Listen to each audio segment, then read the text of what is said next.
grabar la sesión. Bueno, bienvenidos a una nueva sesión, la cuarta sesión de nuestro Club Virtual de Lectura Sui Generis Madrid.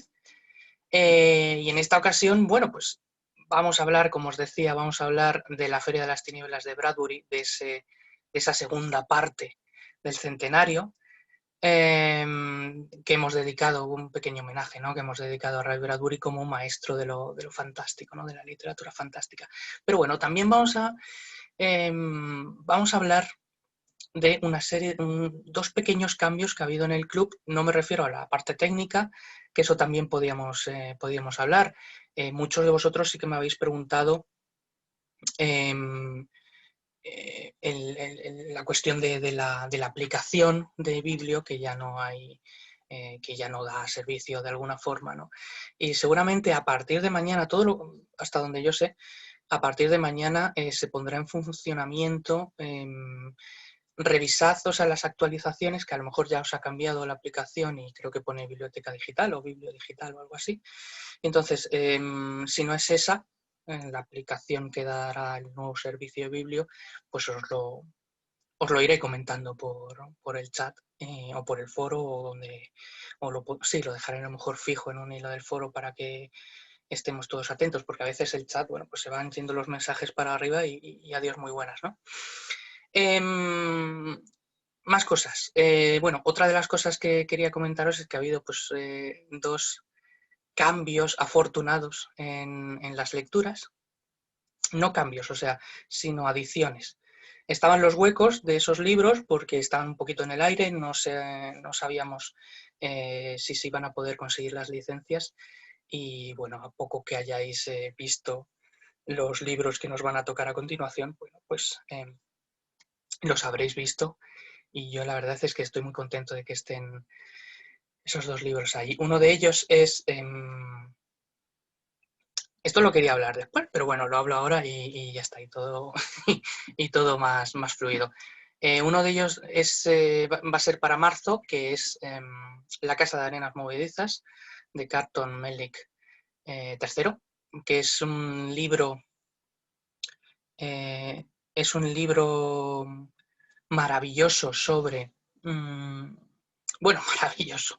Es un libro, vamos a poner que es bastante raro, es una literatura muy de nueva cuña, es de lo último que se está haciendo dentro de la literatura fantástica y de terror, y entonces es lo que la crítica denomina ficción weird.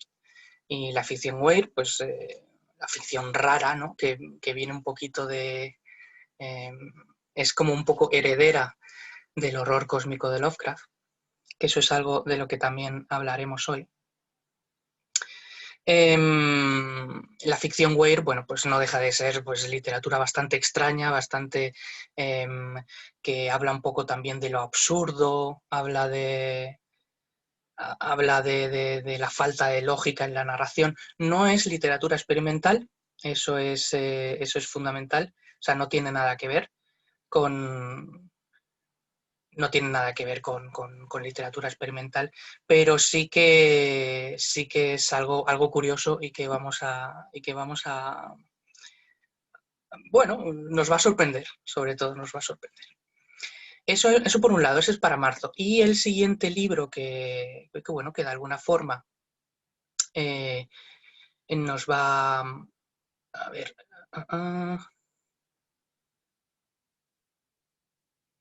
Y otras de las narraciones que tenemos pendiente, que va a ser para finales de diciembre, no el que viene a continuación, sino el siguiente, va a ser una novela de Elia Barceló, que va a ser Consecuencias naturales. Para todos aquellos que a lo mejor no conocéis a Elia Barceló, bueno, pues yo os invito a que buceéis un poquito en internet para descubrir a esta grandísima escritora, que no deja de ser una de las figuras más importantes en la narrativa española, que ha dado pie, bueno, pues que ha dado pie sobre todo a la ciencia ficción en nuestro país. Y además que se ha abierto paso en un mundo bastante complicado, en un mundo que ella cuando comenzó a escribir a finales de los 70 ya era un mundo como muy destinado a los hombres, la ciencia ficción y la fantasía y el terror. Eh, y bueno, y ella entró pisando fuerte y se convirtió en toda una referente del género.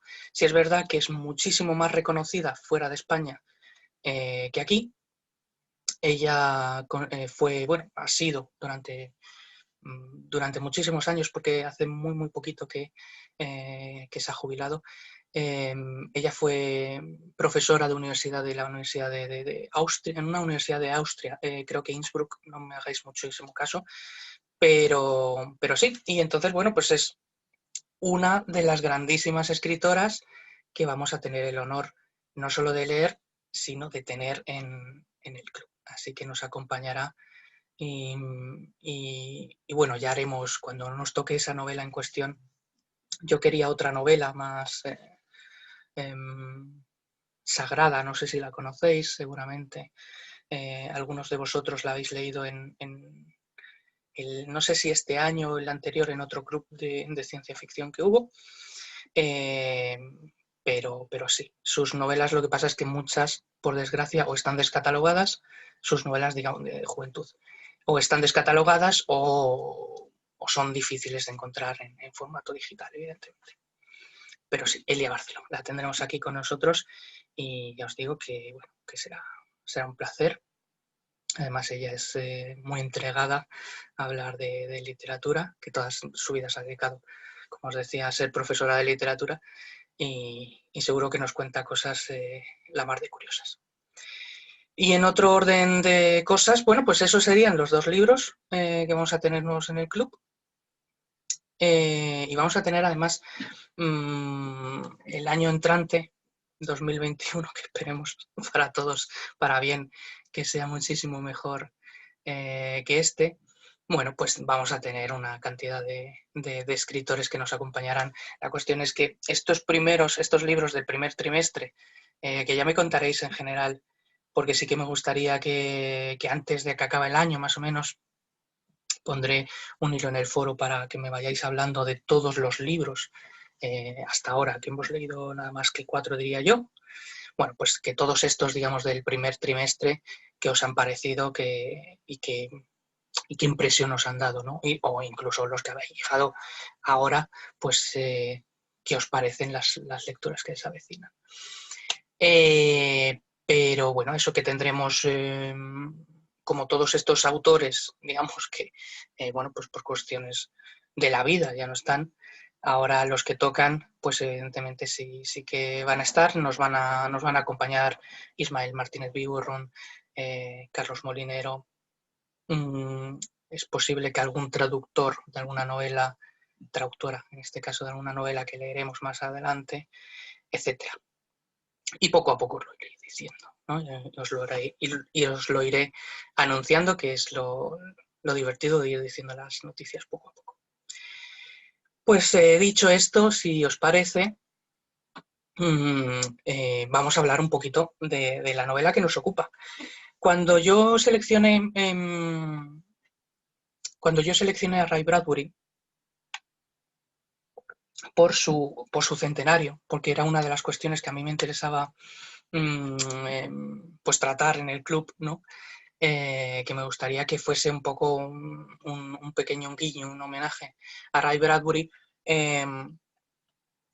Pues yo en un principio iba a coger Crónicas Marcianas, pero en el último momento, bueno, pues decidí que lo suyo sería dar como dos visiones del Ray Bradbury, el que todos conocemos, que es Fahrenheit 451, y que, digamos, es como su novela estandarte o su obra magna o la más conocida, ¿no? Cuando te nombran a Ray Bradbury, lo primero que se te viene a la mente, evidentemente, es Fahrenheit 451, o no, o quizás se te viene Crónicas Marcianas, pero bueno, en cualquier caso son como los dos clásicos, ¿no? Los dos grandes clásicos de Ray Bradbury. Y entonces, ya que quería poner como el gran el gran libro por un lado, y con el que además él puso en su epitafio que era el gran autor de Fahrenheit, pues quería dar digamos, la visión de la otra cara, ¿no? Las luces y las sombras de su literatura, que creo que es uno de los temas, además, de la Feria de las Tinieblas, las luces y las sombras. Y entonces, bueno, pues eso, quería que tuviésemos pues los dos aspectos. Y yo creo que, bueno, que lo he conseguido, porque digamos, de los rasgos que más habéis comentado en los foros es, para aquellos que habéis leído o que habéis visto las dos, o que tenéis más en fresco las dos novelas, la diferencia brutal es el estilo, ¿no? Claro, y aquí cabría preguntarnos cuál realmente es el estilo de Bradbury.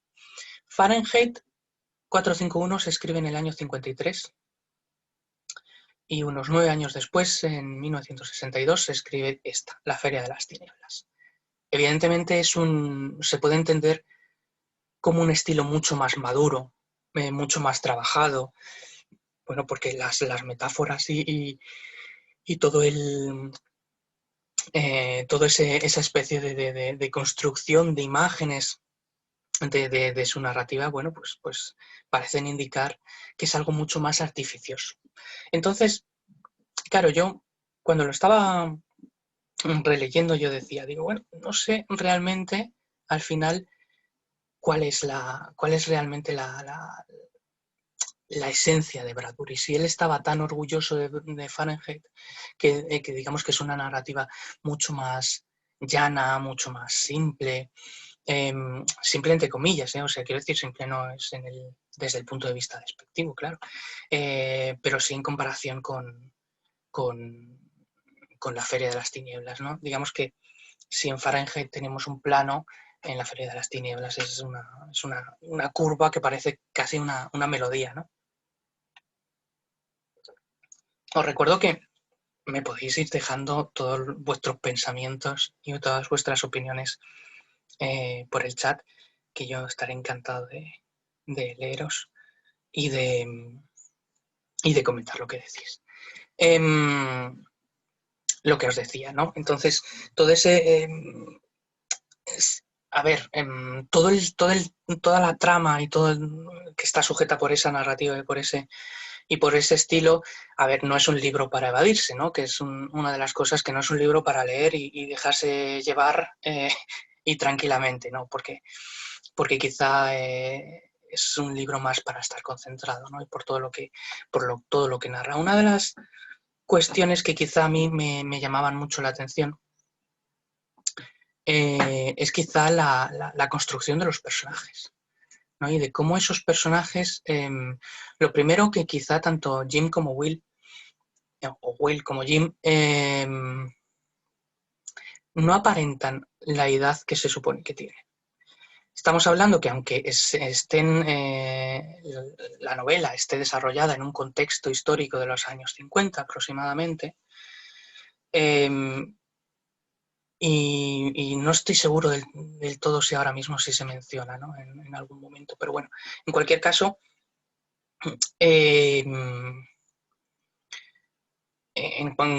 los personajes, los personajes pequeños, vamos a decir los niños, como que ellos se desarrollan como con otro tipo de edad, vamos a decir mental, a la que supuestamente están en sus cuerpecitos, ¿no? Y entonces, por un lado está Will, que durante la segunda parte empieza como a subir hacia una visión mucho más madura de las cosas, y está Jim, que por otro lado parece que cada vez se va infantilizando más. Y eso quizás es una de las cosas que más me chirriaba, porque luego en el resto de la novela los personajes para mí, sí es verdad que los personajes femeninos creo que no están muy bien construidos, pero los dos personajes principales, que son Charles Holloway y el señor Dark, muestran toda esa madurez tan brutal y en el fondo casi es el núcleo principal de la novela, y es el núcleo que le da la chispa, ¿no? Porque si quizás fuese solamente la narración de los dos personajes más pequeños en edad, bueno, pues quizá la novela haría aguas, ¿no? O estaríamos ante una novela de un tono quizá más infantil, más juvenil, ¿no? Pero bueno, en cualquier caso, los personajes para mí es el gran triunfo de la novela, pero por cómo están construidos en cuestión de oposición. Yo recuerdo que diría que bueno, pues en sociología, ¿no? Por ejemplo, para estudiar las identidades, siempre sé lo importante, ¿no? Que son las identidades hoy en día, y no solo hoy, ¿no? Sino en nuestro día a día, ¿no? O sea, me refiero en el, digamos, en el panorama social, político y demás, las identidades es totalmente fundamental, pero para lo que realmente nosotros somos, o sea, cómo se construyen nuestras identidades es quizá lo más importante, ¿no? Y entonces decía Baudrillard, que bueno, que era un pues, filósofo, sociólogo y demás, y se fijaba mucho en cómo se construían las identidades, estaba obsesionado con cómo se construían las identidades y cómo mirábamos a los otros, ¿no? Que quizá es algo que deberíamos plantearnos en alguna ocasión, ¿no? Cómo al final las identidades se construyen por oposición a otros, que es a lo que quiero llegar. Que parece que estoy hablando aquí de otra cosa que no tiene nada que ver, pero en el fondo sí está ligado. Yo me refiero a que digamos que para construir una identidad lo que se suele decir es que el yo se construye por oposición a aquel que no se quiere parecer, a ese otro, a ese extranjero, a ese extraño. Perdón, que estoy... Me quedo seco de tanta emoción, ¿no? Entonces sí, claro, al final, si eso no lo llevamos al terreno de la novela, la construcción de las identidades de los personajes es perfecta, en el sentido de que son polos opuestos que en vez de repelerse se terminan atrayendo porque conforman, a ver si me sé explicar, conforman un todo, en el sentido de Jim y Will son las dos caras o las dos partes de un mismo ser, pero Jim, digamos, es la parte más decadente y vamos a decir más oscura, ¿no? Por ese sentido, mientras que Will es la parte más iluminada, ¿no? Que por eso os decía un poco que al inicio, que uno de los temas fundamentales de la obra, y ya no solo la lucha entre el bien y el mal, que eso creo que es evidente, ligado a esto es las luces y las sombras. Y cómo se enfrentan los positivos y los negativos. Y no en el sentido, repito, de una lucha del bien y del mal, ¿no? De cómo para hacer frente a algo negativo se tiene que nos tenemos que enfrentar a ello con algo positivo, no con algo negativo, porque si no se hace más grande la bola. ¿A qué me estoy refiriendo? Bueno, pues por ejemplo, a esa parte final, que a mí, la parte final, como alguna de vosotras decíais en el foro, a mí la parte final me encanta, ¿no? Esa lucha final, bueno, entre Charles Holloway, entre el padre de Will y el señor Dark, ¿no? O bueno, incluso contra la bruja, ¿no? Contra esa media luna que escriben en la bala para derrotar a la bruja, o cómo reaniman a Jim al final, ¿no? Es decir, ante una desgracia, lo que es mi interpretación, ¿no? Pero que ante una desgracia no se le puede echar más leña al fuego, sino que hay que mostrarle una sonrisa, ¿no? Y eso quizá es quizá un poco la visión de la vida de optimistas frente a pesimistas, ¿no? Y de cómo las sonrisas, las risas, el amor, ¿qué más? Bueno, la alegría en general, al final es la esencia de sacarle un poquito las cosas hacia adelante. También es un mensaje muy, digamos, muy de color de rosa, como podríamos entenderlo hoy en día, pero bueno, sin duda creo que es que al final construyen una historia maravillosa. Os estaba hablando un poquito de las identidades de los personajes. Jim y Will por un lado y el señor Dark, el hombre ilustrado, y Charles Holloway por otro. Igual, tanto Charles Holloway como el señor Dark son como esas dos mitades que encajan perfectamente, pero que cada una representa lo peor y lo mejor, entre comillas, ¿no? de cada extremo. A mí me llama mucho la atención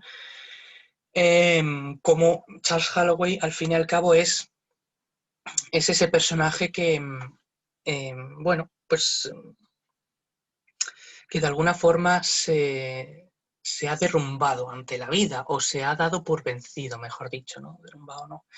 Pero sí que se ha dado por vencido, ¿no? Y eso lo vemos todos en, digamos, en que él es una persona que se siente vieja, que todo le supera, entre comillas, que tiene como un pequeño trauma por la relación con su hijo, porque cree que no está a la altura, ¿no? De alguna forma. Se refugia, es una persona que bueno, pues que la introspección pues la lleva a cabo a través de la biblioteca como gran refugio, ¿no? Que qué bonito, ¿no? Al fin y al cabo, porque ¿qué son los libros si no son un refugio? O qué son los libros si no son un conjunto de sabidurías, de experiencias, etcétera, ¿no? Y entonces, bueno, nos dice Marta Gabriela, dice, respecto a lo de las personalidades complementarias de Dark y Charles Holloway, a mí me pareció que Charles Holloway es otro tipo de hombre ilustrado por sus conocimientos. Pues sí, efectivamente, claro, mientras que Dark parece que tiene como las almas, ¿no? Marcadas en su piel. Charles Holloway, sí, yo estoy totalmente de acuerdo en ese sentido, porque ha ido consumiendo otro tipo de almas, ¿no? Los libros, en el fondo, no dejan de ser, como os decía, ¿no? Un poco esa experiencia, esa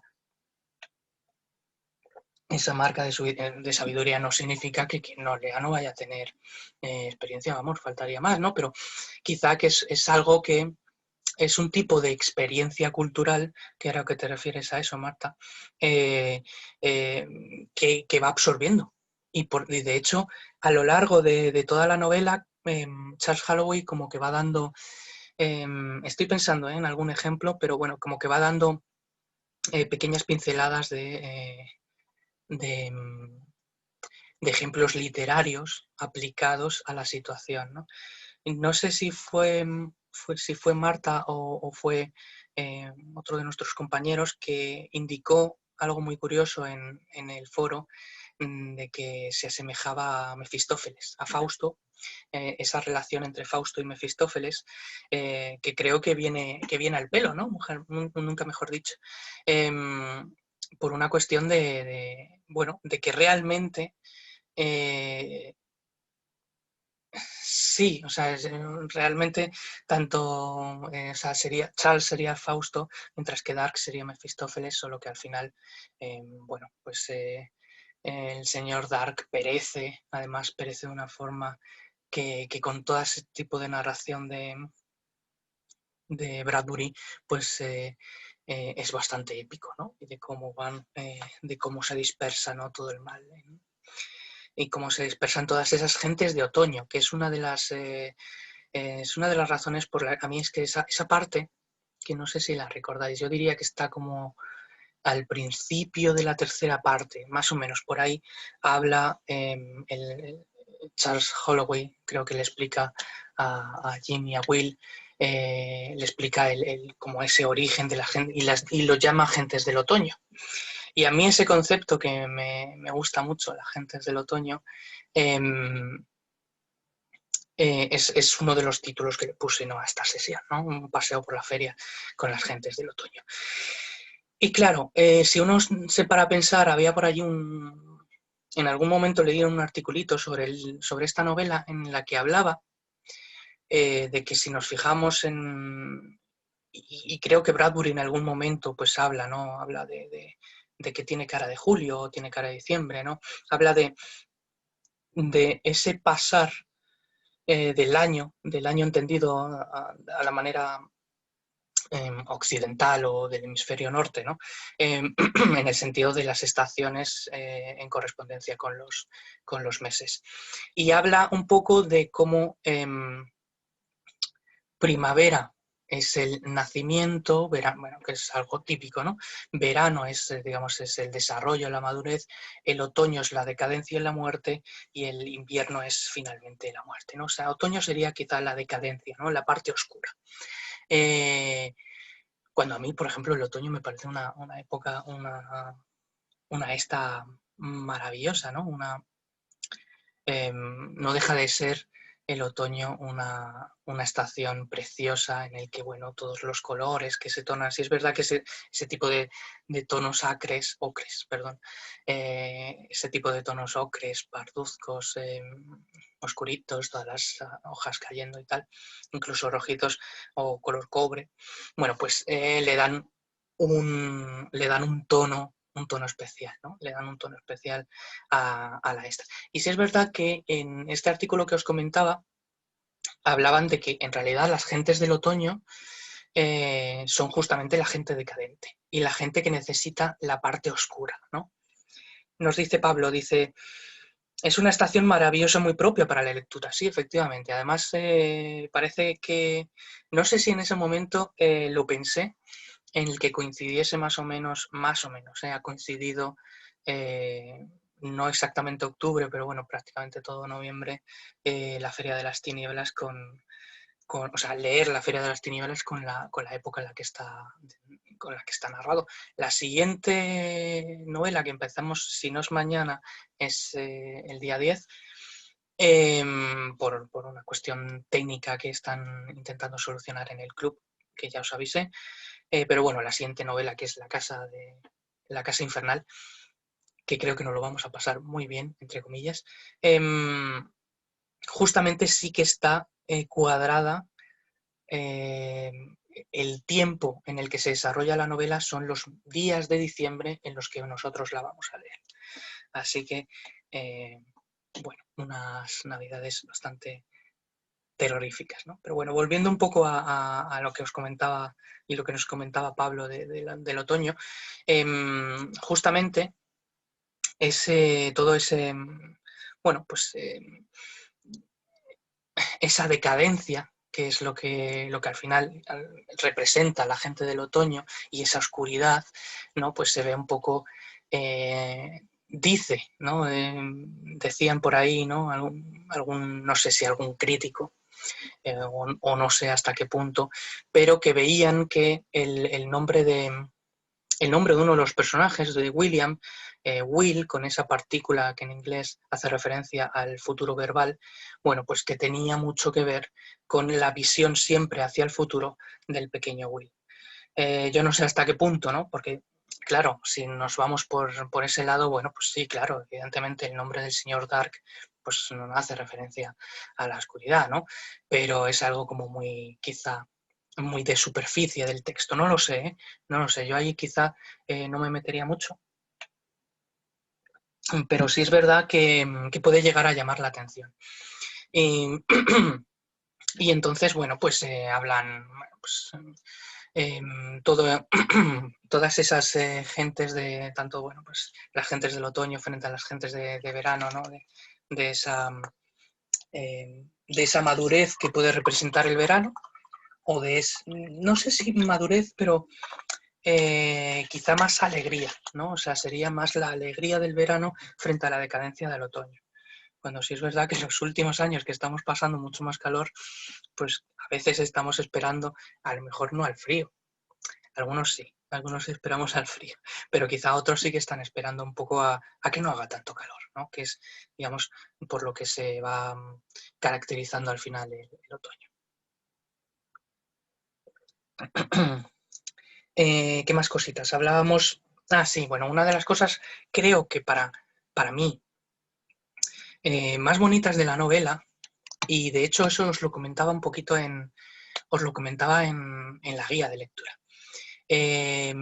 Una de las cosas más sorprendentes quizá es cómo la novela representa de alguna forma el eterno retorno de lo mismo, ¿no? Ese concepto filosófico que, bueno, lo podríamos rastrear años atrás y demás, décadas atrás. Pero a mí lo que me fascina de este eterno retorno es, para que nos entendamos de lo cíclico, ¿no? De cómo, de las cosas que siempre se van a repetir a lo largo de la historia.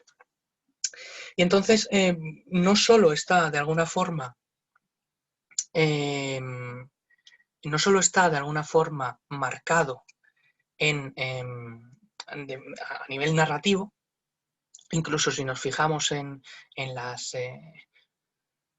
es que estoy pensando mientras, no sé, si nos fijamos en el nombre de las partes del libro, llegadas, persecuciones, partidas, también parece como que está haciendo un poco referencia, ¿no?, a ese movimiento cíclico, quizá, por ejemplo, de una rueda o de un molino, ¿no? Pero, evidentemente, donde más se ve reflejado este movimiento cíclico, al final, no solo es en los personajes, como incluso en el señor Holloway, ¿no?, como esa evolución de movimiento del personaje, sino en ese mal que se repite cada X años, ¿no? Y esto también lo comentabais mucho en el foro, en algún momento. Cómo el mal se va repitiendo generación tras generación o cada X años, ¿no? Y eso es algo que, por ejemplo, luego tomó, se inspiró Stephen King, como se debería pronunciar supuestamente, para su novela de It, ¿no? Y de cómo ese mal primigenio y ese mal horrible se va repitiendo cada un ciclo de años exacto. Y eso al final ocurre también en la vida real, porque bueno, aunque ahora parece que lo tomemos desde un punto de vista fantástico, toda esta narración, digamos que muchos sociólogos, muchos antropólogos, o historiadores en general, lo que ven es que siempre hay una disposición cíclica de la historia y que las grandes depresiones o las grandes crisis, siempre cuando bajan viene una subida, pero lo que vuelve a bajar, ¿no? Es como un movimiento, el movimiento natural, podríamos decir, del transcurso del mundo y de la vida, ¿no? Y a mí me llama mucho la atención, me llama mucho la atención en la Feria de las Tinieblas cómo esto está reflejado, ¿no?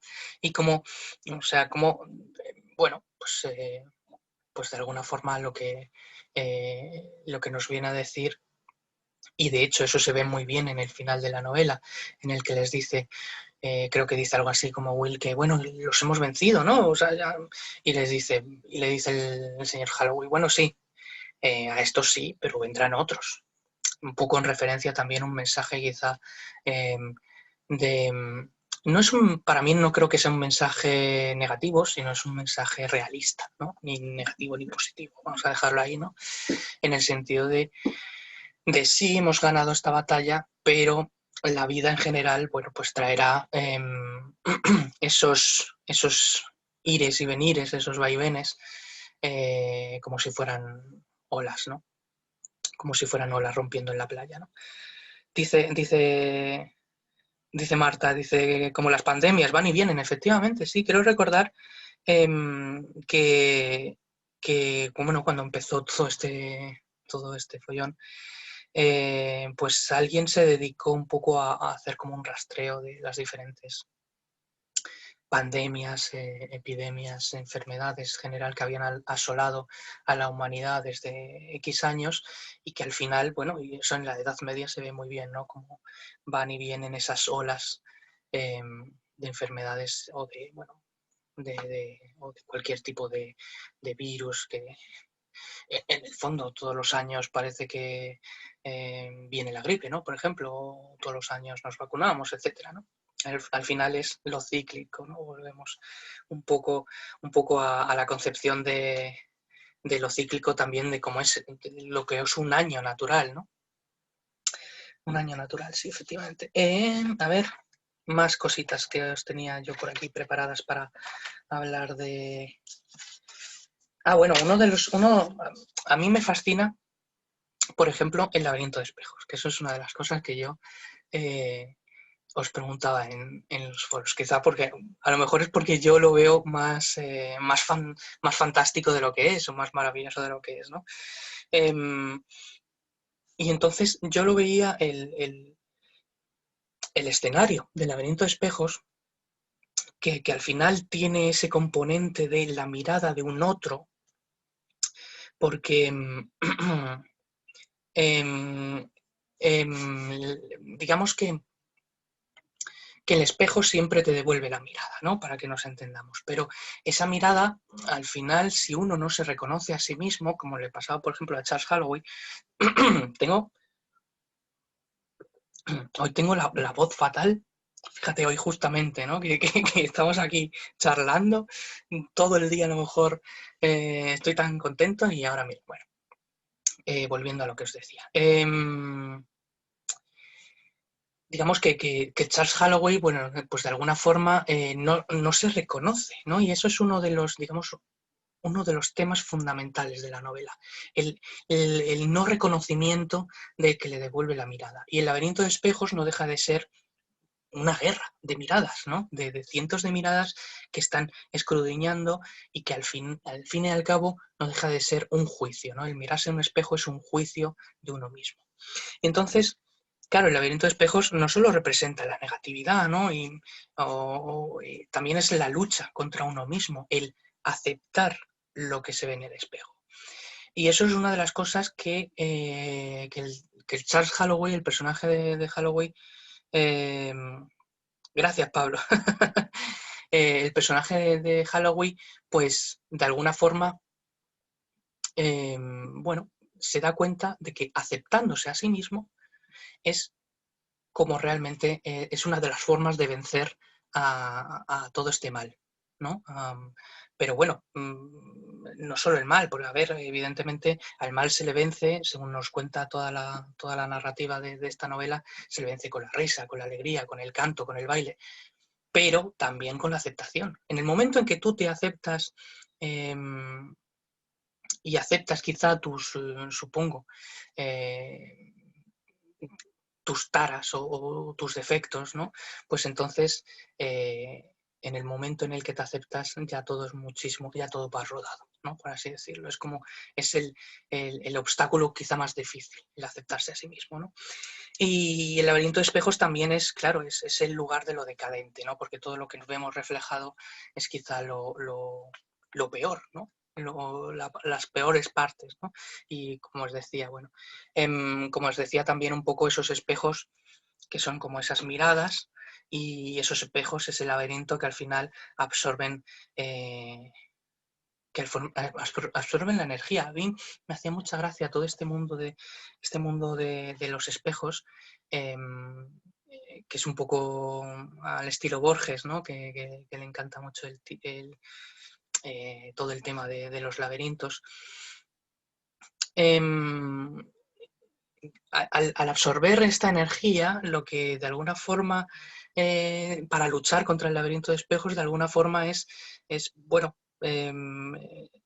es eso, es justamente esa luz, ¿no? O sea, si están como en penumbra, lo que necesita es la luz de una sonrisa o la luz de una alegría, etcétera, ¿no? Y, y claro, o sea, al fin y al cabo, como no deja de ser una mirada que se rebota y que se refleja, nos nos dice Mariola, dice, cuando Holloway se acepta puede acercarse a su hijo. Claro, ahí está, esa es la clave, ¿no? Eso creo que es, y de hecho, creo que es lo fundamental, ¿no? O sea, a eso yo me refería, que si, que si Holloway no se llegase a aceptar, estaría absolutamente perdido por mucho que intentase luchar a través de la risa, ¿no? Y creo que en el fondo luego esto es lo que dicen muchos psicoterapeutas, ¿no? De la negación, la aceptación. Bueno, yo no me sé muy bien los pasos, ¿no? Pero son como los famosos pasos de ante un trauma o ante una crisis interior. Eh, las fases, perdón, pasos no, las fases por las que pasa una persona, ¿no? La negación, la aceptación, etcétera. Y sí, justamente, ¿no? Mm. Luego, por ejemplo, a mí me fascina mucho, estaba mirando a ver si me había dejado cositas, que tampoco me quiero enrollar en exceso porque os quiero ahora contar otra cosa muy que espero que os guste, claro. Bueno, yo os había dejado, os había puesto aquí como mi cita, una de mis citas favoritas em, como una de mis citas favoritas de la novela, que es esta, que supongo que os acordaréis que dice: el mal no tiene otro poder que el que nosotros le damos. Yo no te doy nada, yo te quito, muérete. Es ese momento en el que eh, muere el señor Dark, ¿no?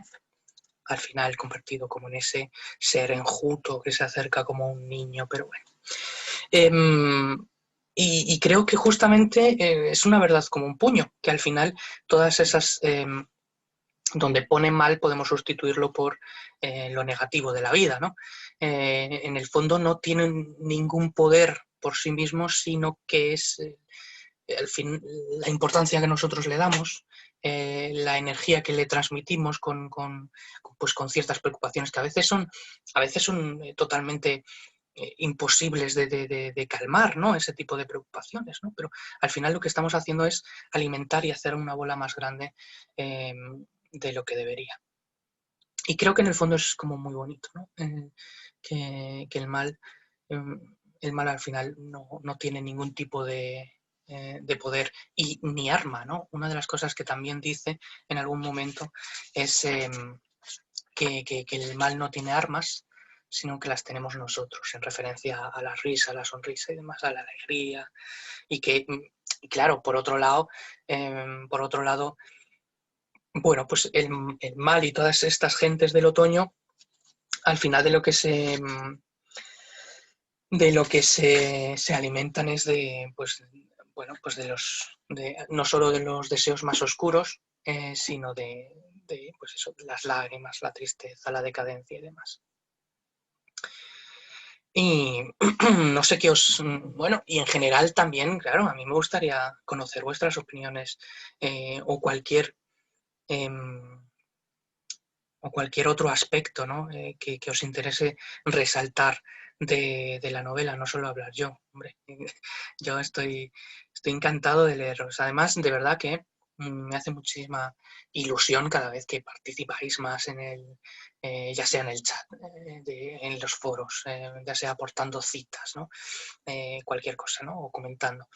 A mí me encanta. Dice Pablo, dice, los sentimientos negativos se retroalimentan. Claro, efectivamente. Sí, sí, es justamente eso lo que al final nos dice la Feria de las Tinieblas, o quizá, ¿no? Ese mensaje bonito bonito, entre comillas, del final, es que, ojo, ¿no? Que ante los traspiés, ante los tropiezos, mejor dicho, de la vida, tan importante es caerse como saber levantarse. Creo, ¿no? Creo que sería como el mensaje final, ¿no? De que no hay que dejar justamente no hay que dejar que se retroalimente, ¿no? Esa cuestión negativa. Nos dice Alicia, dice, mi cita favorita es que la muerte es tan importante. ¿Es que la muerte es tan importante? No, lo que pasa antes de la muerte, eso es lo que cuenta. Sí, es verdad que de hecho también es yo creo que diría de las últimas páginas, ¿eh? Creo que, creo recordar que es cuando Holloway, bueno, pues cuando sale corriendo con los críos, ¿no? Haciendo como esa carrera, ¿no? De juego. Creo que es ahí. Claro, y al final nos está diciendo un poco. Aquí Bradbury se está poniendo un poco sentimental y está tirando como del carpe diem, ¿no? De vive, si nos dice Alicia que sí que es de la parte final del libro, de vive el momento, da igual lo que venga después. A ver, también os digo, este hombre que estaba ahí con el corazón un poco delicado, pues tampoco, tampoco es aconsejable que se pegue, ¿no? Una maratón. Pero sí es verdad que sí, que esa parte es preciosa, ¿no? Porque al fin y al cabo es como eh, la perla final, la guinda del pastel en la que me acepto y lo que realmente importa es el momento, es ahora, ¿no? Es cómo estoy viviendo y no cómo y no pensar en las preocupaciones de mañana. Es una cita preciosa, la verdad. Sí, sí, es ese mensaje totalmente positivo, ¿no? Del final. Y fijaos, mientras os vais animando a escribirme aquí por el chat, o levantar la mano, si queréis decir algo por audio. Una de las cosas que tenía un poco en mente es que si de esta novela hemos salido airosos, hemos salido contentos, hemos salido con una sonrisa quizá entre los labios, y que es una novela que podemos considerar que es de una temática, no voy a decir juvenil, porque tampoco es una novela juvenil, creo yo, ¿no? Pero sí que es vamos a decir, es una temática mucho más positiva y es un tipo de trama mm, normal, vamos a decir, ¿no? Pues la siguiente novela va a ser todo lo contrario.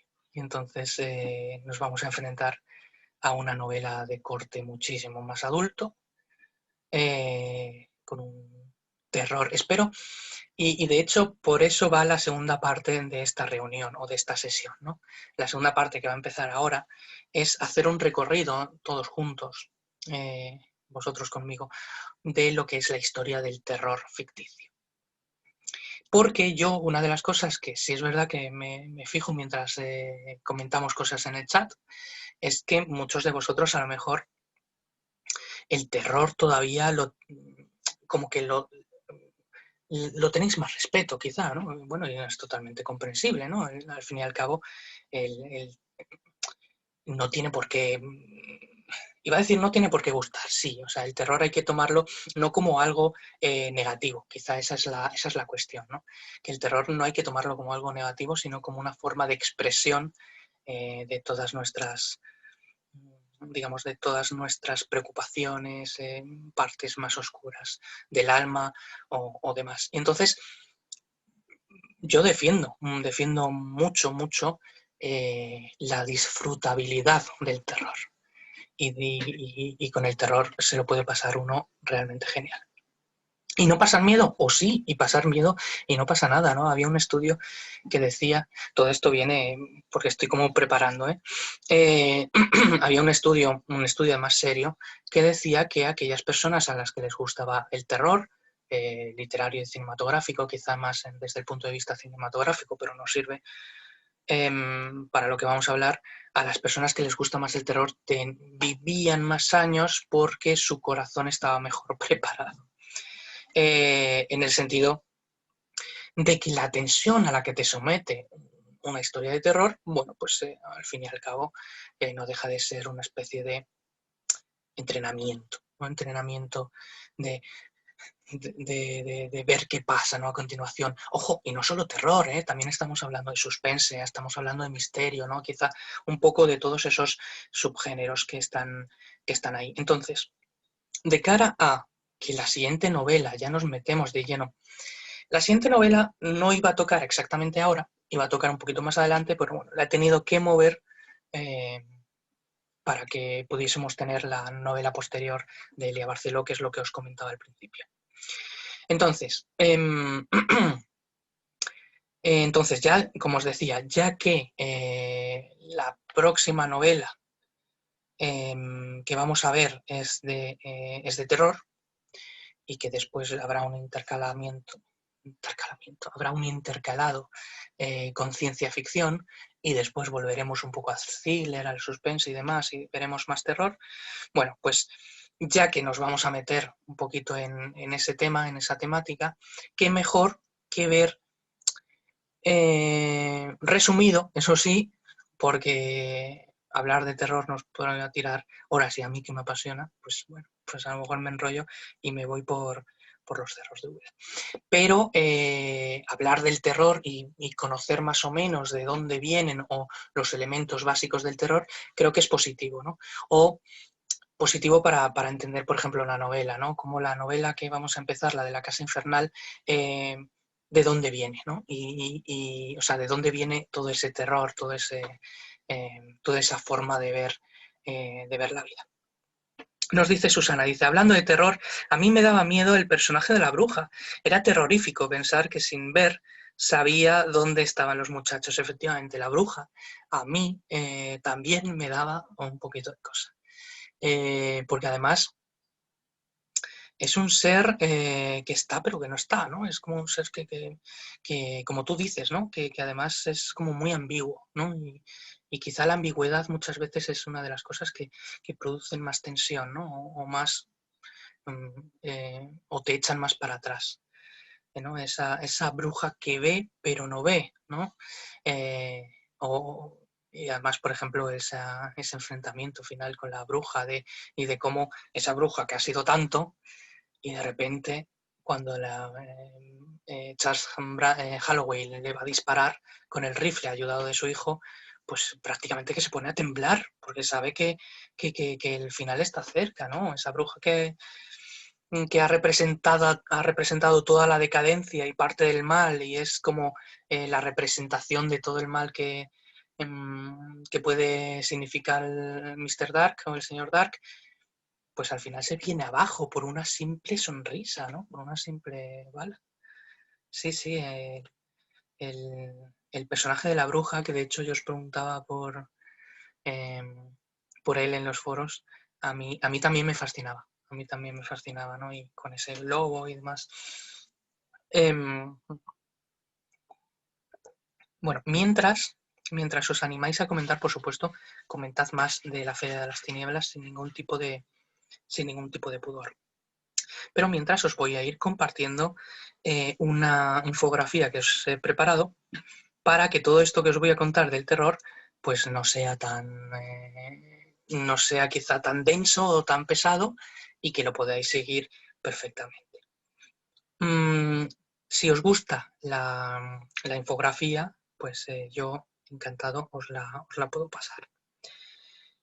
Entonces, a ver, compartir. Ya no me acuerdo ya. Compartir. Gracias. Vale.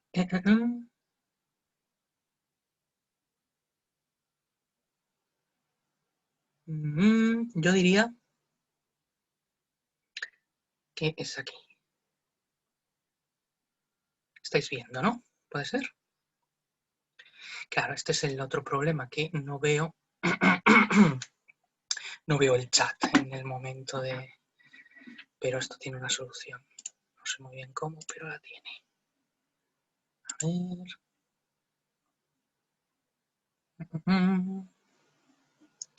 ¿Dónde está el chat?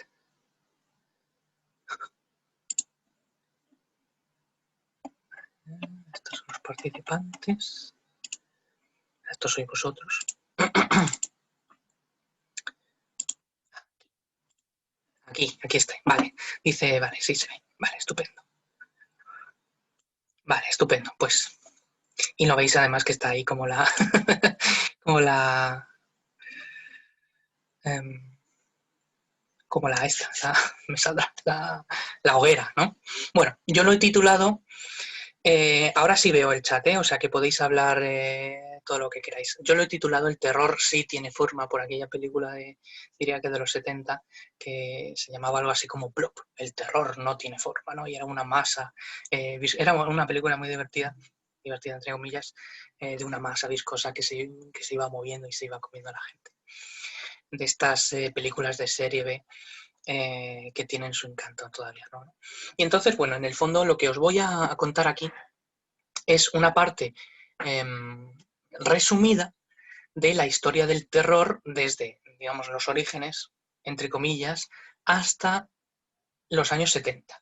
¿Y por qué en los años 70 del siglo XX? Bueno, pues porque como a partir de los 70 hay incluso, podríamos decir que prácticamente lo mismo que vamos a ver un poquito más por una serie de cuestiones que ahora no vienen al caso, ¿no?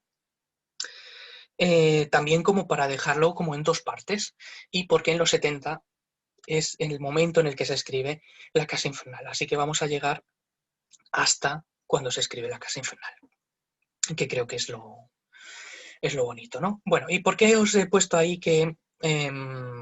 ¿por qué, digamos, el inicio es una hoguera? Porque en el fondo el terror el contar historias de terror proviene un poco, bueno, es tan antiguo como el propio hombre, y es tan antiguo como la propia humanidad, ¿no? Y esos antepasados que podríamos decir que estaban alrededor del fuego, en una caverna, ¿no? Contando esas historias para controlar, entre comillas, controlar a la población, a la comunidad de la caverna. ¿Por qué? Porque al fin y al cabo el terror ficticio, el contar historias de terror también sirve como un método de control y de un método quizá más de control, porque a lo mejor el control de la población es un concepto demasiado moderno, ¿no? para este contexto, más que control, de advertencia. Es decir, ¿por qué surgen las supersticiones? Pues para advertirnos de que no hagamos ciertas cosas porque es peligroso. Y al fin y al cabo, una superstición es una pequeñísima historia de terror, bueno, pues que de alguna forma eso nos está advirtiendo. ¿Por qué da mala suerte em, entrar o sea, pasar por debajo de una escalera, ¿no? Pues porque se te puede caer encima o alguien se te puede caer encima, ¿no? Y entonces, bueno, pues esa sería un poco eh, esa sería un poquito la advertencia, ¿no? Pero bueno, lo que nos interesa es que, digamos, una de las primeras manifestaciones tienen que ver con la religión. Y una de las primeras manifestaciones del terror como advertencia, como control, no deja de ser el infierno. Y la aparición del infierno, ligado a la religión católica, bueno, a la religión cristiana, vamos a decir, mejor dicho. Y bueno, el infierno, y aquí os he puesto, por ejemplo, una pequeñísima, un pequeño grabado de Doré, ¿no? de Gustave Doré, de la Divina Comedia, del infierno de Dante. Al fin y al cabo, el infierno es eso, es la advertencia de, ojo, ojo lo que haces en tu vida, digamos, en tu vida como mortal, porque al otro lado, si te portas mal, pues tendrás un castigo. Y entonces, esa, digamos que es una primera manifestación. Ojo, por cierto, la Divina Comedia es una maravillosa obra literaria, junto, por ejemplo, con El Paraíso de Milton, que también podemos encontrar ahí una representación del infierno. Yo soy muy partidario de la Divina Comedia y, bueno, más que de la Divina Comedia, yo soy partidario del purgatorio y del infierno. El cielo a lo mejor se me hace un poco cuesta arriba, por estética o por temática, ¿no? Pero en cuanto al infierno, creo que es bastante entretenido. Si es verdad que, claro, ha envejecido muy mal. Es un poema eh, que ha envejecido mal. Ha envejecido mal. Además, narra una serie de personajes históricos que supuestamente están en el infierno, que claro, son personajes históricos del momento en el que Dante estaba escribiendo su obra, ¿no? Estamos hablando de finales del siglo XIV.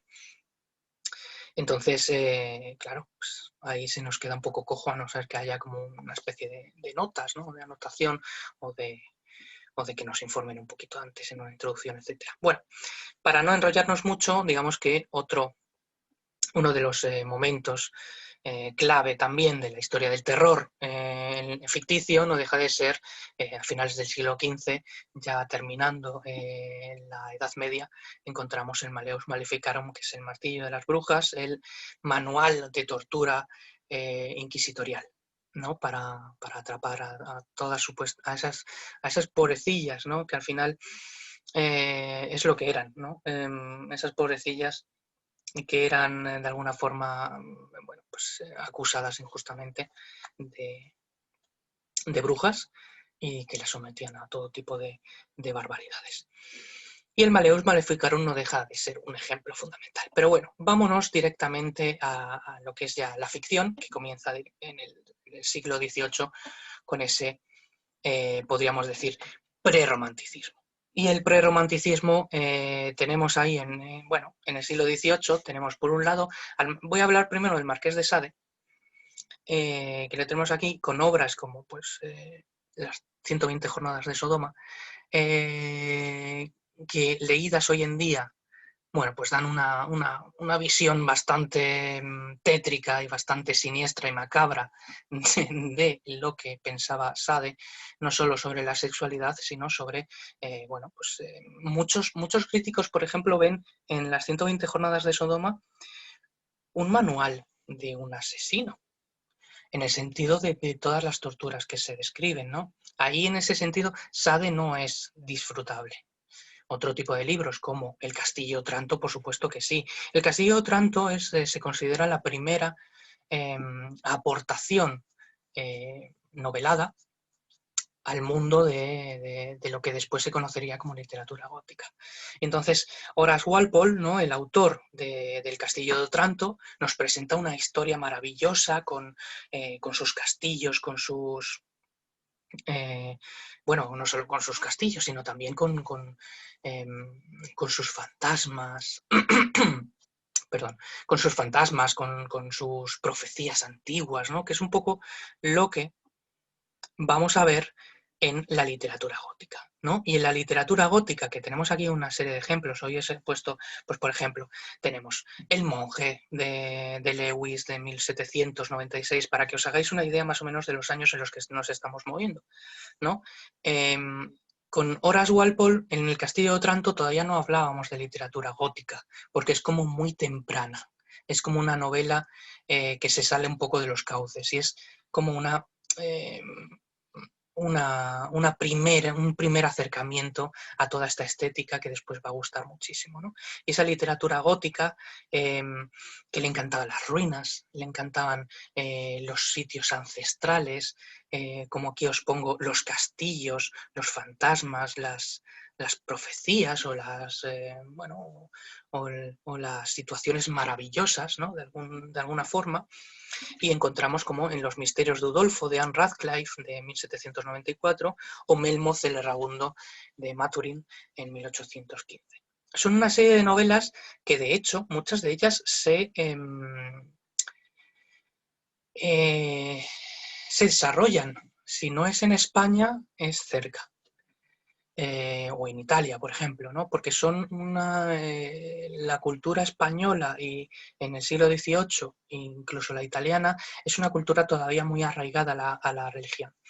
Y entonces todavía se conserva como un halo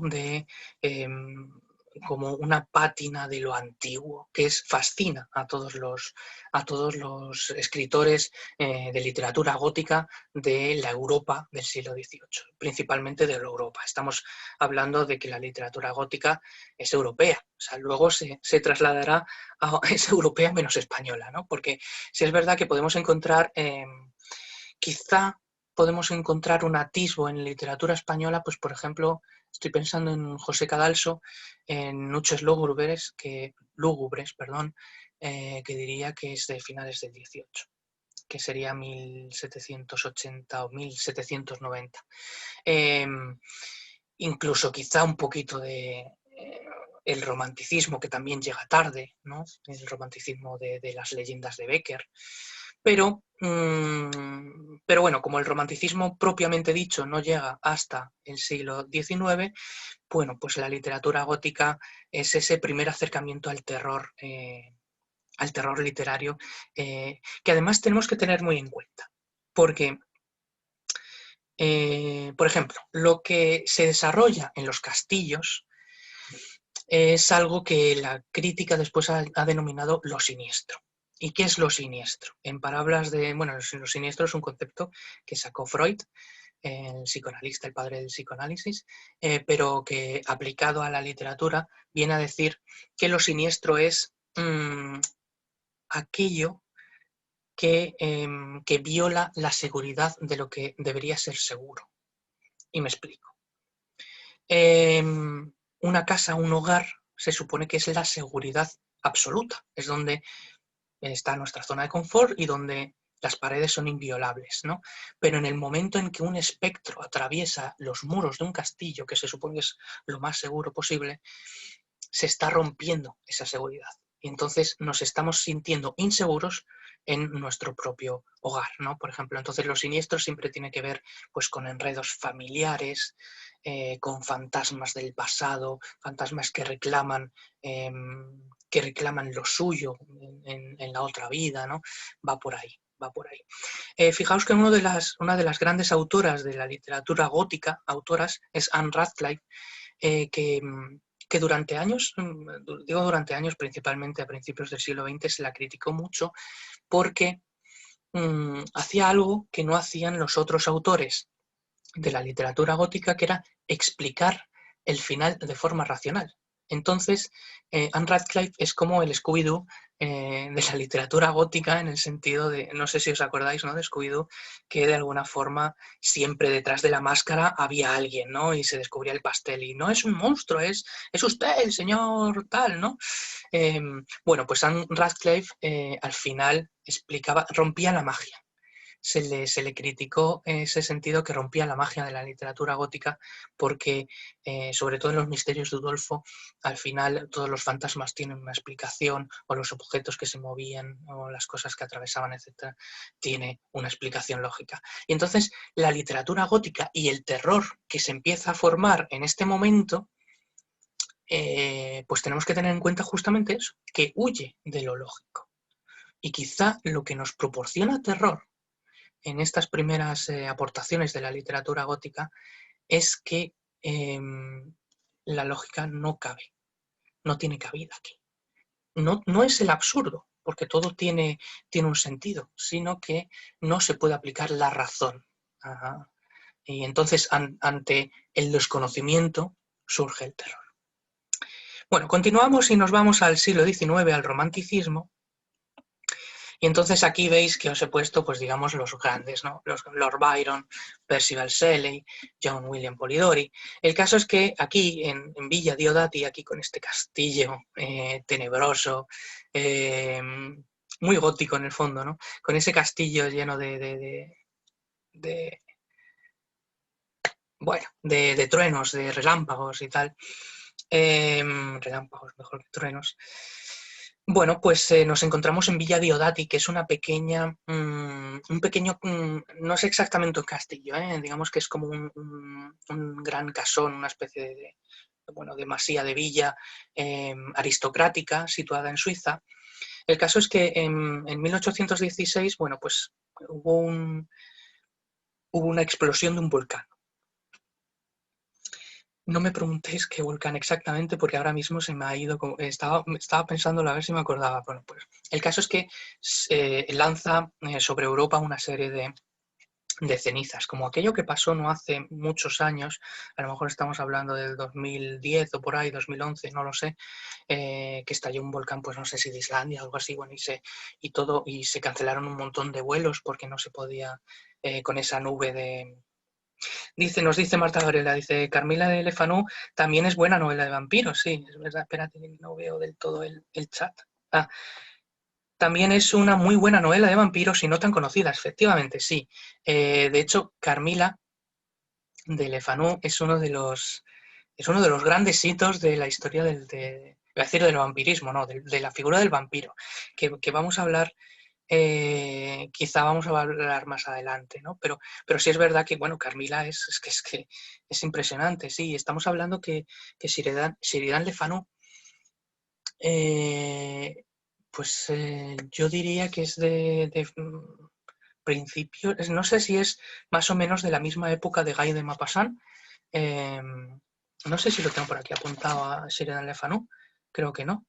Bueno, pero sí, es uno de los grandes, desde luego, es uno de los grandes autores, y Carmila, desde luego, por supuesto que es una grandísima historia una grandísima historia de vampiros. Como os comentaba, bueno, pues eso, en Villa Diodati se tienen que, por todo lo del volcán, se tienen que quedar recluidos en Villa Diodati, pues estos cuatro grandes de la literatura, que son Lord Byron, Percival Shelley, John William Polidori, que era el médico y el asistente quizá personal de Lord Byron, y Mary Wollstonecraft, Mary Shelley. Nos dice Ray, dice, hombre, dice Volcán Tambora, Indonesia. Bueno, muchísimas gracias, Ray.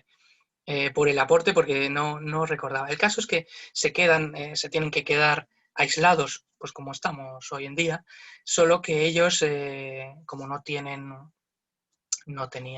las facilidades virtuales que tenemos hoy en día, evidentemente, pues se ponen a contar historias de terror y eso los motiva para escribir ellos mismos historias de terror. Entonces, Lord Byron y Percival Shelley, bueno, pues escriben una serie de poemas que no han quedado quizá muy señalados, o sea, no están entre las mejores obras tanto de Lord Byron como de Percival Shelley.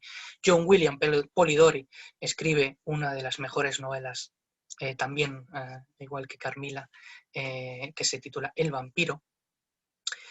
Y Mary Shelley escribe, evidentemente, esa grandísima novela que es Frankenstein o el moderno Prometeo, en 1818, publicada en 1818, que al fin y al cabo es el inicio, aquí, es el inicio de, digamos, el tema, por ejemplo, del Mad Doctor, ¿no? Y de esa primera mezcla entre la ciencia ficción y el terror, ¿no? Y cómo se va mirando, no, cómo se va viendo, ¿no? Como el terror, si os fijáis en todo este momento, ya hemos pasado, ya no es tanto un terror, los fantasmas góticos se quedan un poco atrás y se ve más la confrontación con la ciencia. Y eso es algo importante, ver cómo los contextos históricos van moldeando el terror a lo largo de los años y de los siglos, ¿no? Porque llegamos a Edgar Allan Poe, a uno de los grandes maestros de la literatura de terror, de la literatura de misterio, de suspense, de cómo este grandísimo escritor, que el pobre le gustaba tanto la literatura como el alcohol y terminó como terminó, porque cada penique que le ganaba con sus narraciones en pequeñas revistas, pues se lo gastaba en las tabernas y terminó muriendo de delirium tremens, que como sabéis está causado por el alcoholismo. En cualquier caso, nos dejó maravillas de la literatura de terror. Y la diferencia aquí con el terror que habíamos visto hasta ahora, en que los fantasmas, los antiguos fantasmas góticos, ahora con Edgar Allan Poe, son los fantasmas que surgen de nuestros propios actos. Ya no son fantasmas históricos, ancestrales, de ruinas, de castillos que no conocemos y que nos parecen casi exóticas, sino que en pleno, estamos hablando a lo mejor 1840, ¿no? En pleno 1839 creo que son sus primeras publicaciones. En pleno siglo XIX, lo que realmente da miedo son las consecuencias de nuestros actos y cómo esas consecuencias pueden venir y pueden volver en forma de fantasmas, ¿no? Pensamos, por ejemplo, en el barril del Amontillado o en el gato negro, o, por ejemplo, en el gato negro, el remordimiento de esa muerte de la esposa al final se hace patente, ¿no? Y al final, bueno, pues es que no sé si lo habéis leído, y si no lo habéis leído, os animo a que leáis a Poe porque es una auténtica maravilla. Poe, que además las mejores traducciones al castellano todavía hoy siguen siendo las de Julio Cortázar, el grandísimo Julio Cortázar de la literatura en habla hispana. Aquí, vale, digo, no sale. Bueno, aquí, por ejemplo, os he puesto una serie de escritores. Una serie de escritores que se van desarrollando a lo largo del siglo XIX. ¿Por qué estos, qué tienen, digamos, en común todos estos escritores? Bueno, pues que al fin y al cabo se produce la Revolución Industrial, y la Revolución Industrial, bueno, pues una de las cuestiones que conlleva es ese miedo al progreso, que también hoy ocurre un poquito y podríamos incluso hoy analizar el terror, ¿no? Y cómo se describe el terror a través de la tecnología, que eso tiene mucho. Por ejemplo, el cyberpunk o el cyberpunk, del que hablábamos el otro día, el que os hablaba yo en el chat, tiene mucho de eso, ¿no? Del horror a la tecnología. En cualquier caso, en pleno siglo XIX, bueno, pues Tenemos a Lord Dunsany, donde empieza con él el horror filosófico, a R.L. Stevenson, Robert Louis Stevenson, nacido en 1850, donde hace una especie de, con su famoso el caso, o no sé cómo es exactamente el título, el extraño caso del Dr. Jekyll y Mr. Hyde, creo que es, hace una revisión de Frankenstein. Y hace una revisión de Frankenstein también con un poco de ese científico loco que juega un poco a ser Dios y que al final le sale un poco el tiro por la culata, ¿no? Vamos a decir. Y que de hecho es también toda una declaración al terror y al pavor que produce la ciencia, ¿no? Henry Wells, por otro lado, Henry Wells, Herbert, bueno, H.G. Wells, con la Guerra de los Mundos también, igual que El Hombre Invisible, o incluso podríamos hablar de La Isla del Doctor Moreau, ¿no? Como la genética también empieza, no tanto la genética, sino la mezcla de especies empieza a hacer estragos, ¿no? en las mentes.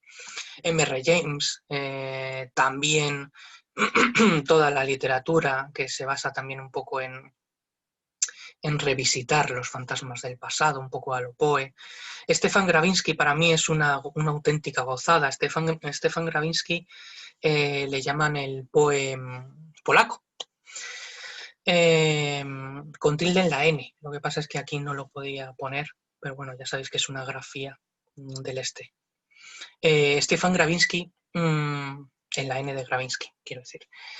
Stefan Gravinsky tiene unos deliciosos relatos sobre cómo los trenes y cómo las velocidades, es un poco al estilo de lo que después serían en Europa las vanguardias de los futuristas, ¿no? De cómo ese canto a la velocidad en Gravinsky se convierte en horror a la velocidad y en el horror a la velocidad de los trenes. Él está obsesionado con los trenes. Algernon Blackwood, como sabéis, el gran creador de ese mito que es el Wendigo, de esa criatura de los bosques, vuelve un poco a la vista atrás a lo folclórico, cosa que harán también Guy de Maupassant. En el caso de Maupassant tiene un fantástico relato, fíjate, antes hablábamos, nos decía Marta Gabriela, nos hablaba de Carmila, Guy de Maupassant tiene La muerte enamorada, que es una pequeñísima novela corta o relato que nos habla sobre también un poco al estilo del monje de Lewis, un poco es ese sacerdote que se termina enamorando de una vampiresa. Y es un relato, la verdad es que precioso. Y Arthur Machen y Ambrose Bierce, por aquí que los tengo aquí un poquito más apartados, que también terminan escribiendo un tipo de terror muy en la línea de todos estos autores. Bueno, como veis aquí lo que realmente sale es que si le damos aquí, bueno, pues no salen las fechas de la muerte. Es un poco para hacernos un poco la idea, ¿no? Pero llegamos, bueno, al grandísimo Bram Stoker.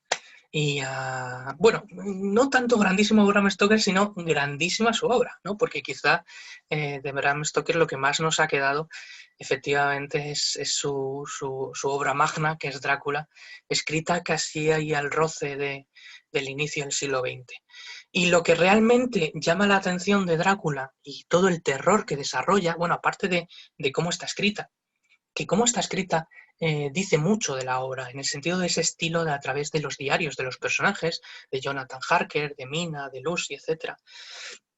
Como esa ambigüedad absoluta del personaje de Drácula, ¿no? Un personaje que recuerdo que hay un momento en el que se describe como amamanta a bestias y amamanta a gitanos, en el contexto de la novela, evidentemente, y cómo se puede convertir también en una bestia, y cómo de alguna forma encima esa ambigüedad sexual que tiene, ¿no? Porque tiene sus tres, podríamos decir, concubinas, ¿no? Sus tres novias, las tres novias de Drácula, pero a la vez le pone ojitos, entre comillas, a Jonathan, ¿no? Y luego, por supuesto, es una lucha entre Occidente y Oriente. Es esa luz contra la oscuridad. El Oriente representado en esa Rumanía rural que todavía da la espalda al progreso, y el Occidente, la luz, frente a esas tinieblas esa luz del progreso en Londres, ¿no? Entonces, bueno, la importancia justamente de Drácula está ahí y no la podemos obviar porque es enorme. Y llegamos con ello, bueno, pues al siglo XX, con la Primera Guerra Mundial y la aparición de las revistas pulp. Y la aparición de las revistas pulp con Lovecraft, por supuesto, y su círculo Lovecraft, que no lo he comentado antes porque lo quería comentar aquí, en el sentido de que él desarrolla todo el horror cósmico. Y si... ¿Por qué aparecen las revistas pulp? Porque os pongo ahí como un hito la aparición de las revistas pulp tras la Primera Guerra Mundial. Bueno, pues después de la Guerra Mundial, de la Primera, no había prácticamente dinero para nada, vamos a decir, ¿no? Pues por lo que conlleva toda una guerra. Y la cuestión es que tampoco había dinero mucho menos para la cultura y para la imprenta. Entonces se empiezan a usar una serie de papeles de mala calidad, papeles pulp, o sea, la pulpa del papel, ¿no? De ahí viene, que es un papel que enseguida con los años se termina destruyendo, ¿no? Y entonces sale muy barato lanzar esta serie de revistas que son recopilaciones de historias, ¿no? Recopilaciones de historias de terror de muchísimos autores, ¿no? De muchísimos autores que están en ciernes, ¿no? En estos años, ¿no? Estamos hablando de Robert Bloch, estamos hablando de, bueno, pues de Augustus Derleth, de Robert Howard, de Lovecraft, evidentemente. Y aquí es donde es la cuna de la ciencia ficción y no solo de la ciencia ficción, sino también de la ciencia ficción y del terror, ¿no? Y del horror, y de ese horror también que empieza a mirar un poco hacia los avances, ¿no? Y no solo los avances, el horror cósmico, que es, aunque hablábamos un poquito el otro día en el chat, al fin y al cabo el horror cósmico es que los seres más poderosos, o sea, quiero decir, ya el ser humano ya no es el centro de la narrativa. El ser humano ahora se ve como algo quizá menor en el sentido de que se está dando cuenta de lo grande que puede llegar a ser el universo. Y al darse cuenta de su pequeñez, de que realmente somos como una gota que flota en el vacío, bueno, pues surgen todas esas criaturas monstruosas que vienen de un cosmos mucho más grande que nosotros y mucho más allá, ¿no? Y entonces, bueno, pues todas estas narraciones de Lovecraft y su círculo surgen en esta serie de revistas. Llegamos a la Segunda Guerra Mundial. Aquí os he puesto la cita de Theodor Adorno, un filósofo y un teórico de la estética de estos años, que dejó, digamos, una cita, o al menos se le atribuye una cita que, bueno, que nos ha llegado hasta nuestros días, una sentencia cultural que dice aquello de no, él decía que era imposible volver a escribir poesía después de Auschwitz. En el fondo es imposible, digamos, volver a escribir algo bello después de una catástrofe, ¿no? O después de algo tan horrible, ¿no? Como lo que se vivió en todos estos campos de concentración. Pero claro, nos preguntamos, no solo después de Auschwitz, sino, como os decía, después de cualquier trauma de la humanidad, ¿no? Pero al fin y al cabo, escribir y escribir después de los traumas, sin duda es una forma de expresión y al final es una terapia. Por eso, al final, después de la Segunda Guerra Mundial, en ese momento también de depresión, vienen una serie de miedos que incluso todavía nos llegan hasta nuestros días. Dice Pablo, dice, qué estúpidas y qué absurdas son las guerras, efectivamente. Sí. Efectivamente, claro, pero las guerras, al fin y al cabo, que son horribles, como nos dice Pablo, al final son contextos que marcan los terrores ficticios y marcan toda la literatura, no solo evidentemente el terror, porque ojo, anda que no han marcado, por ejemplo, a Hannah Arendt, por ejemplo, o en el sentido de la Segunda Guerra Mundial, ¿no? O yo qué sé, por ejemplo, a Jean-Paul Sartre, ¿no? Un montón de autores o incluso a James Joyce, ¿no? Con su Ulises. O sea, una serie de autores que estas guerras, no solo la Segunda Guerra Mundial, sino que las guerras en general, pues de alguna forma marcan el cambio de estética, que es quizá lo que más nos interesa. Y entonces, bueno, después de la Segunda Guerra Mundial tenemos una serie de miedos. Entre ellos, el miedo a lo radiactivo, evidentemente. Y no solo, por ejemplo, por el miedo a lo radiactivo, también lo tenemos en la parte oriental, ¿no?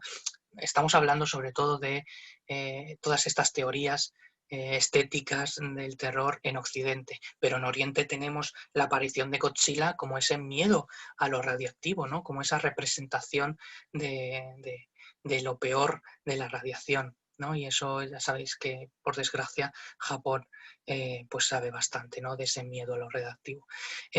Pero aquí en Occidente encontramos a Richard Matheson, que va a ser nuestro siguiente autor, como en 1957 escribe El increíble hombre menguante, que es bueno, es una novela maravillosa, que si no hubiera puesto La casa infernal, hubiera puesto esta, porque a mí me gusta mucho. Y la novela también del año 57, creo que es, la novela es tanto la novela como la película son una absoluta delicia. Y parece mentira que en esos años en los que se rodó la película, los efectos especiales eh, sigan siendo tan increíbles para la época, ¿no? O sea, porque, bueno, de lo que va es que es un hombre que va con su barco y de repente atraviesa una nube radiactiva y esa nube le va afectando en que cada día que pasa va encogiendo un poquito más hasta hacerse infinitesimalmente pequeño.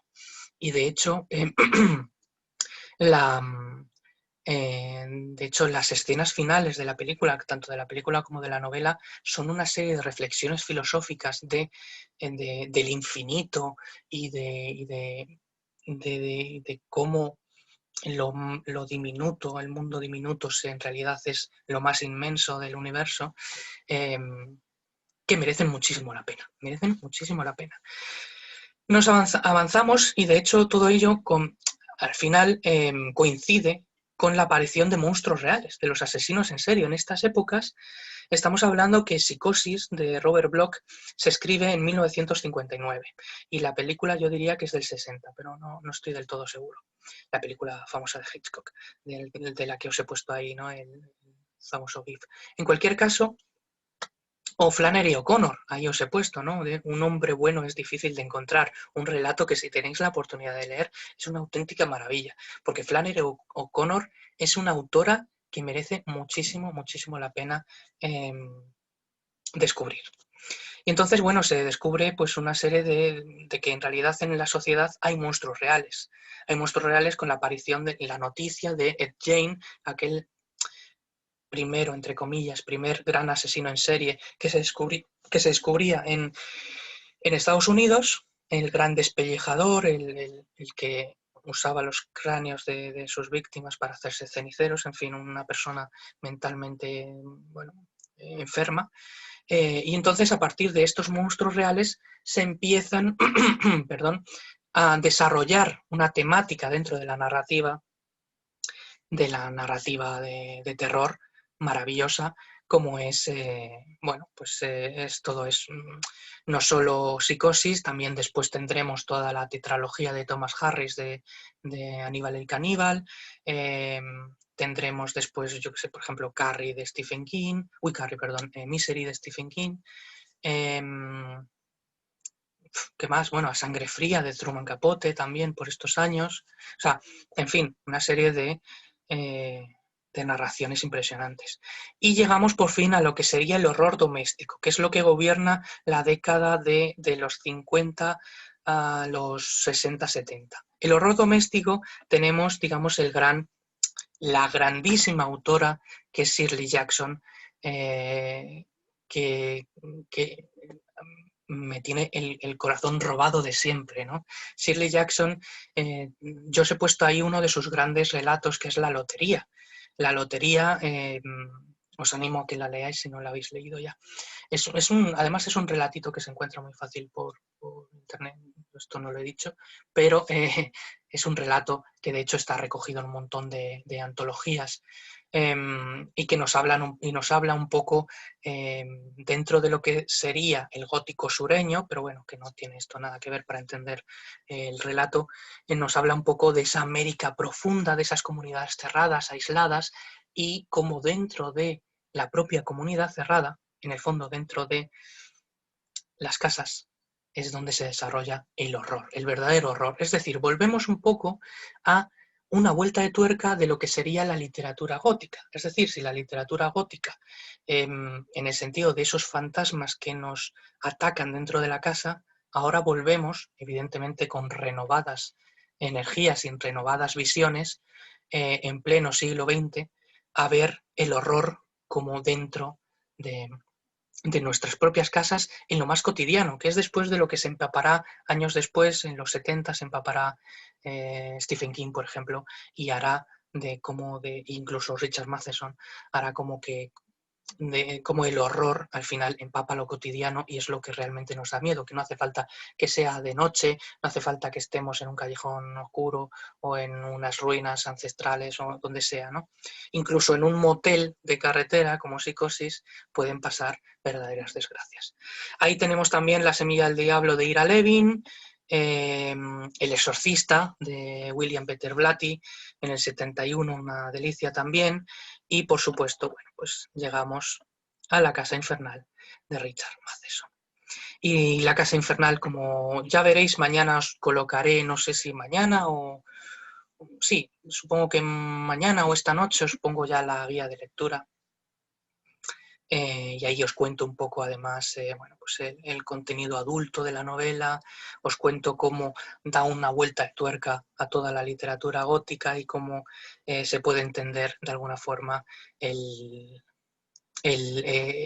como una renovación de lo que sería el género de casas encantadas que venía del siglo XIX, y entonces Richard Matheson lo que hace es asentar las bases de todo lo que entenderemos hasta nuestros días, que son las casas encantadas.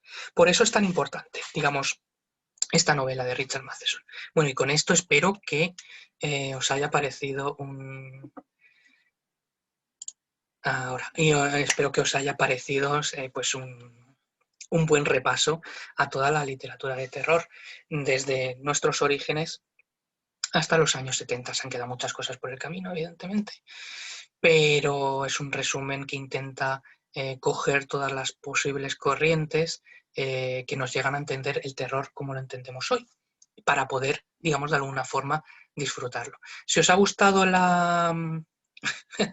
Dice Andrés.